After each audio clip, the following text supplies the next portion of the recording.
अभिराज जगताप, आदर्श विद्यालय आंबोडे या विद्यालयाची इयत्ता 10वीची विद्यार्थिनी आज तुमच्या समोर एका कथेचे कथन करणार आहे। त्या कथेचे नाव आहे जिल्हा। माझ्या आयुष्याला एक वेगळंच वळण लागलं होतं, इतकं की कधी काळी मी खानदेशातील खेड्यामध्ये शिक्षक होतो हे मी विसरूनच जातो। पण ते दिवस मला अजूनही लक्षात आहेत। याचं कारण म्हणजे जिल्हा, माझा एक विद्यार्थी। त्या खेड्यामध्ये फक्त मी 3 महिन्यांकरिताच होतो।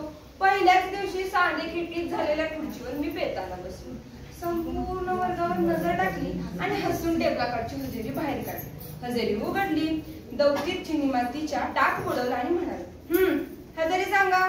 सदाशिव नारायण आडशी भिरभिरणाऱ्या पाखराकडे पाहणारं पहिल्याच नंबरचं पोरगं दचकले।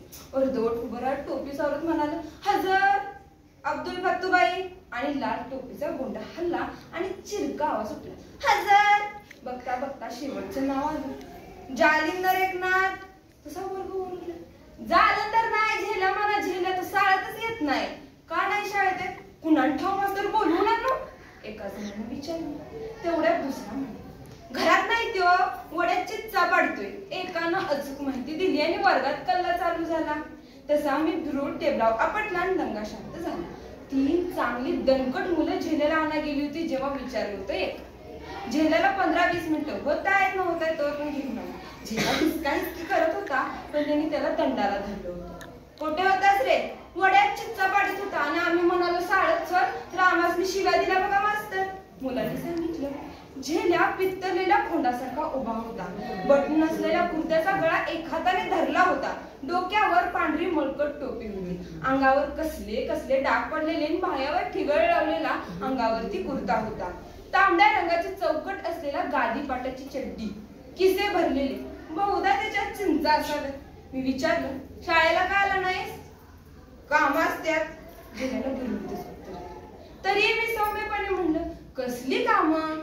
म्हशीन वाहिन्या लागत्या, शेडा झराण्या लागत्यात, वैरण आणायला लागत्यात आणि दादाने सांगितलं शाळेत जाऊ नकस। झेल्याची ही सबब साफ खोटी होती, कारण सदा पहिल्याच नंबरचं पोरग मला म्हणालं, लबाड बोलतोय, घरात काय बी काम करत नाही। बापाला सांगतोय शाळेत मास्तर मारतात आणि गावभर नाटके करत फिरतोय, बापाचं काय बी ऐकत नाही। झेल्या आता सदाकडे रागानं बघत होता। सरकी शाळाबाहेर जीवच घेतो तुझा। मला झेल्या उन्हाळ आणि धाडसी असल्याची खात्री पटली होती। झेल्याला मी म्हटलं, अरे काम असलं तर विचारून जायचं, मी काय नाही म्हणणार आहे। तेवढ्या झेल्याच्या तोंडावर हिशोब चुकल्याचं दिसत होतं। शेवटी कानफाटीत खाण्याच्या तयारीने झेल्या आला होता, पण मी प्रथम पासूनच पड घेतली होती। झेल्याला विचारलं, अरे खिशामध्ये काय आहे? तेव्हा झेल्यानं इतका वेळ बटनावर धरलेली मुठ खिशामध्ये काय नाही। तेवढ्यात चिच्चा आहे त्या मास्तर असं म्हणत एक मुलगा अचानक पळत आला, त्याचा खिशामध्ये हात हिसकावू लागला। त्या उड्यात झेला किंचा माझं बोट मुरगाळलं।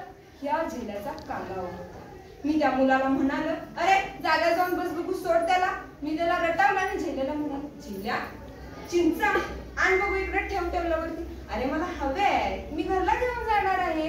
झेल्या थोडा वेळ तसाच थांबला। समध्या, अरे हो सगळ्या ठेव, मला जेवढ्या हव्या तेवढ्या मी घेईन आणि उरलेलं देईन की तुला नंतर।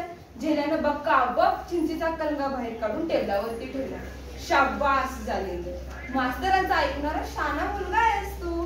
झेल्या हसला आणि जाग्यावर जाऊन बसला। दुसऱ्या दिवशी पुन्हा झेल्या गैरहजर। आदल्या दिवशीची पुन्हा अवजणी केली आणि झेल्याला बोलवून आणलं। झेल्या असा आठवडाभर करत राहिला।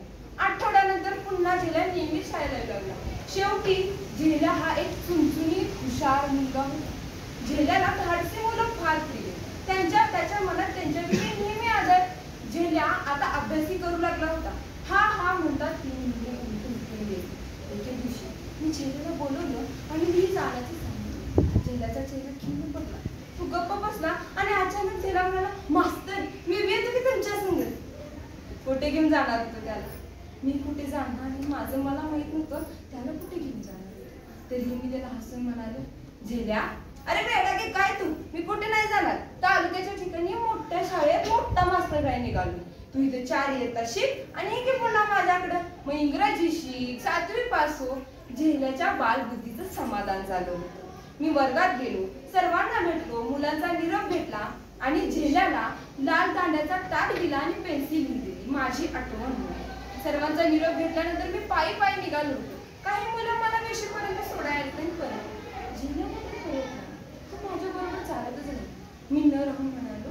झेल्या, ए झेल्या, अरे जा घरला. म्हणून मी तिची पिशवी काढून घेतली, पाठीवरून हात फिरवला, तसं झेल्यानं उजवीत तोंड काढलं आणि रडू लागलं. मी नाही जायचं पुन्हा त्या शाळेत. तुमच्या बघत माझं काय वाचतं.